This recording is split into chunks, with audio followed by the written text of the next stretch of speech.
Good morning friends, তোমরা সবাই কেমন আছো? আশা করছি ভালো আছো। আমরাও ভালো আছি। আমার নতুন একটা ব্লগে তোমাদের অনেক স্বাগত জানাই। তো মাঝখানে দুদিন কোনো ব্লগ শ্যুট করা হয়নি। তো আজকে হচ্ছে শনিবার। এই গত 2-3 দিনের যে ব্লগ সেটাই আজকে তোমাদের সাথে শেয়ার করছি। তো দেখো, বুধবার দিন সকালবেলা উঠে পড়েছি। দেখো কি কুয়াশা পড়েছে, তোমাদের ওদিকে কেউ পড়েছে? শেয়ার করো কিন্তু কমেন্টে। তো তারপরে এই যে তরকারিটা করছি, তোমাদের দাদাভাই ডিউটি যাবে। তো তারপরে হঠাৎ করেই ঠিক হলো যে দিদির বাড়ি যাব আর কি। তো হঠাৎ করেই আর কি ফোনাফোনি হয়ে ঠিক হয়ে গেল। দিদি বলে হ্যাঁ এসো, আমাদের যাওয়ার কথা ছিল কিন্তু হঠাৎ করে ঠিক হয়ে গেল যে আজকেরই যাব। তো তোমাদের দাদাভাই তো ডিউটি গেছিলো, তো আমার নন্দাই আর কি এসে আমাকে আর পরীকে মানে আমার দিদির মেয়েকে নিয়ে গেল। ও আমাদের কাছেই থাকে আর কি, আমার ননদের মেয়েটা। তো চলে গেলাম আমরা দিদির বাড়ি বেশ মজা করতে করতে।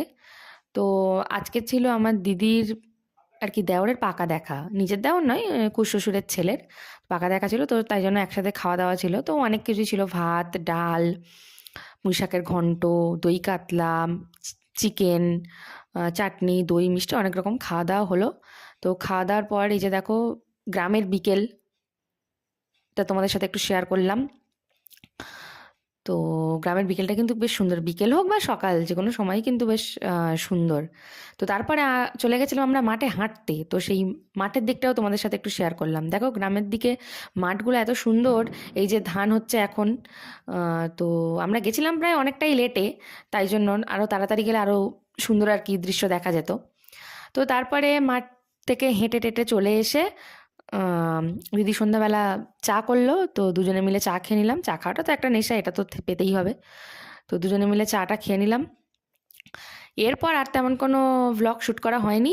একবারে চলে এলাম পরের দিন একেবারে দুপুরবেলা। এই যে কী কী রান্না হয়েছিল, এই যে ফুলকপি আলুর তরকারি, ডাল, পুঁই ডিমুলির যে চিংড়ি দিয়ে ঘন্ট হয় ওটা কিন্তু খুব সুন্দর দিদির শাশুড়ি করেছিল। তো এইসব খাওয়া দাওয়ার পরে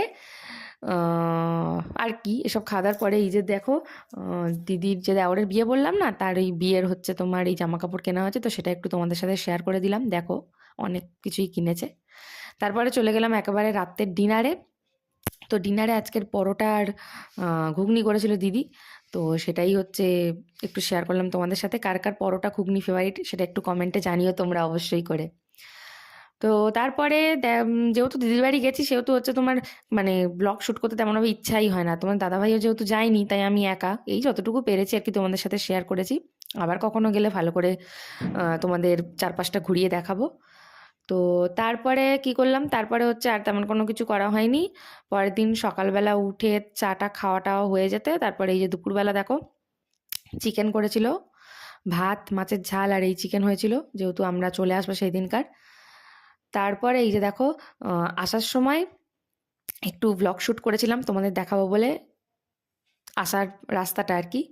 তো আমার নন্দাই এসেই দিয়ে গেছিলো আমাকে আর পরীকে। তো এই হচ্ছে ব্যাপার। আজকের ব্লগটা এই পর্যন্তই থাকলো। তোমাদের ভালো লাগলে অবশ্যই like, comment, share and subscribe করে দিও চ্যানেলটা। টাটা সবাইকে।